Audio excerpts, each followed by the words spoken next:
অর্থনীতিকে স্থিতিশীল করতে, বিদেশি বিনিয়োগ আকর্ষণ করতে এবং বিশ্বের বিভিন্ন দেশের সঙ্গে বাণিজ্য সম্পর্ক জোরদার করতে, বাণিজ্যের নতুন নতুন সুযোগ তৈরি করতে কানাডার প্রধানমন্ত্রী মার্ক কার্নি এই যে বিশ্বের বিভিন্ন দেশে দেশে ছুটে বেড়াচ্ছেন।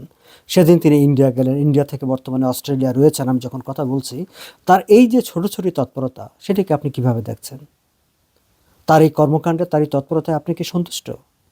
আপনি কি তাকে প্রাইম মিনিস্টার হিসাবে অ্যাপ্রুভ করেন? যদি কাল ভোট হয়, যদি আজ ভোট হয়, আপনি কি মার্ক কার্নিকে ভোট দেবেন নাকি আর কাউকে ভোট দেবেন?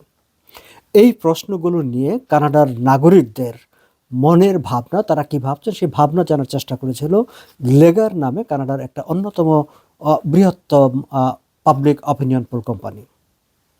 এবং যারা এই পোলে অংশগ্রহণ করেছেন এবং মতামত দিয়েছেন, তাদের মধ্যে দেখা যাচ্ছে যে 59% people they are satisfied with Mark Carney, what he is doing.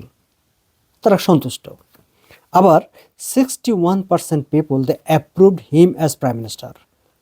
Prime minister হিসাবে মার্ক কার্নির অ্যাপ্রুভাল রেট হচ্ছে এখন কানাডাতে 61%, একেবারে কম না।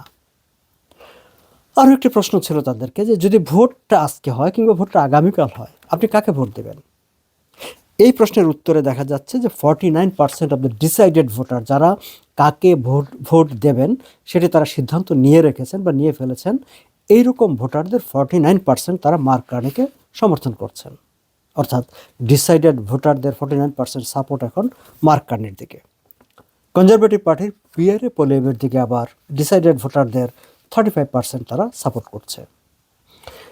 গত জানুয়ারি মাস থেকে এই সময়টা এসে, এই মার্চের প্রথম সপ্তাহে এসে মার্ক কার্নির সাপোর্ট, মানে ডিসাইডেড ভোটারদের মধ্যে তার সাপোর্ট 2% বেড়েছে।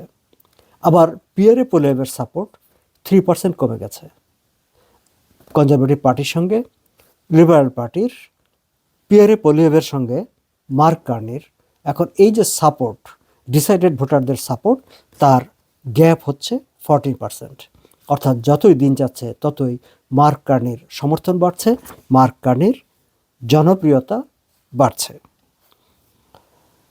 সো সামগ্রিকভাবে বলা যায় যে মার্ক কার্নি, অন্তত পাবলিক অপিনিয়নে মার্ক কার্নির প্রতি সমর্থন, তার প্রতি সন্তুষ্টি এবং তার প্রতি জনগণের অনুমোদন সব কিছুই ক্রমশ বেড়ে যাচ্ছে এবং বিরোধী দলের সঙ্গে তার জনপ্রিয়তা, তার সমর্থনের ব্যবধানটাও ক্রমশ বাড়ছে।